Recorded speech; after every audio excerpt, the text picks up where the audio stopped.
As always, a pleasure to see you all once again. My name is 20-Sided Seth, and today we're going to answer a very important question. Is Final Fantasy XIV: A Realm Reborn worth playing in 2018? For those of you that don't know, Final Fantasy XIV: A Realm Reborn, also known as FF14, is a MMORPG created back in August of 2013 and is playable on PS4 and PC. The incredible thing is that this game is actually cross-platform, meaning that those playing on PC can play with those on PlayStation 4 and vice versa, allowing for a very large and continual number of players. FF14 uses a classic tab targeting system, but it's very refined in this one. On top of that, you see the familiar trifecta of DPS, tank, and healer, but in this game I feel like the roles are very well defined. I feel like I'm adding something to the group no matter what role I'm playing, and I feel that satisfaction of contributing.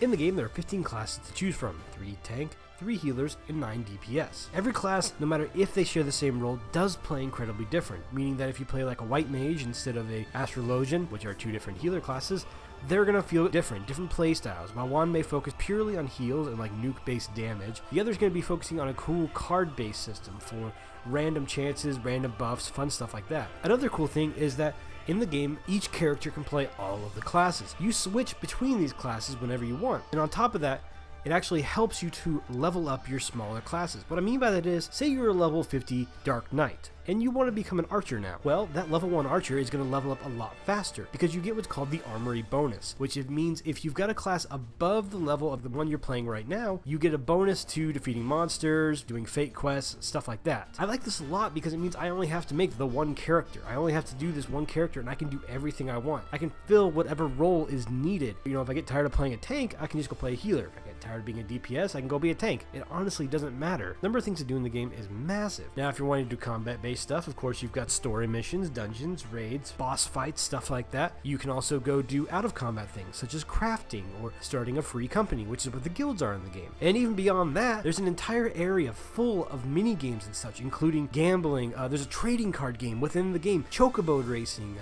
there's like this weird little minion like strategy game that you can do. It never really ends for me. I've been playing this game for 2 months straight, basically daily, and I'm still not all the way through the storyline itself. I don't have a problem with that because I'm not getting bored. That's what I'm trying to say is like I'm gonna keep playing it, and I'm having a great time with my friends and just the people in my free company and just the random people I meet all over the place. Probably the thing some of you are wondering most right now is how much does this game cost? I mean, it's beautiful, it's fantastic, it's a great time, but what is it gonna cost me? Well, I've seen that the game's been put on sale pretty often recently, about 50% off, but when it's not on sale, for $60 you get the base game and both the expansions that came out, which both of them are totally worth it, I promise you. And you are going to definitely get your $60 worth, like no problem, hands down. The other thing though is that the game is subscription based, which means that you pay $15 a month to play it. Now I know what you're thinking. I was the exact same way. I would not touch a game with any kind of subscription fee whatsoever. But there's a couple things. Number one, this game doesn't require PSN. So if you don't have PSN,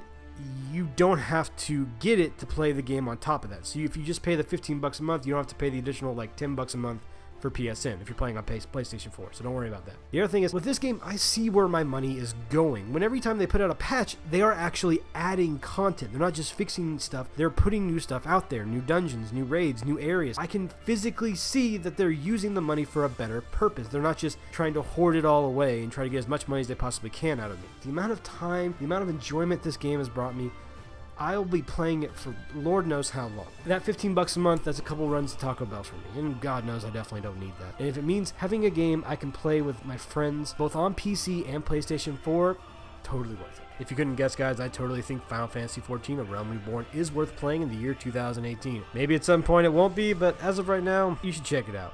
If you're looking for a fun MMO that you can play not only with your friends on PC, but also PS4, then look into it. As a huge RPG fan, this game has kept me going, and it will for months to come. Hey guys, I hope you enjoyed that video, and if you did, make sure to like, comment, and subscribe. But last thing I did before doing this was a review on Sword Art Online Hollow Bullet. Yep, that was definitely a game. Hey, in a couple weeks we're gonna have Dark Souls Remastered, a game I'm still trying to figure out how I'm gonna feel about because woo! So check out that video when it comes out, and as always guys, from us here at Team 20-Sided, you have a fantastic night.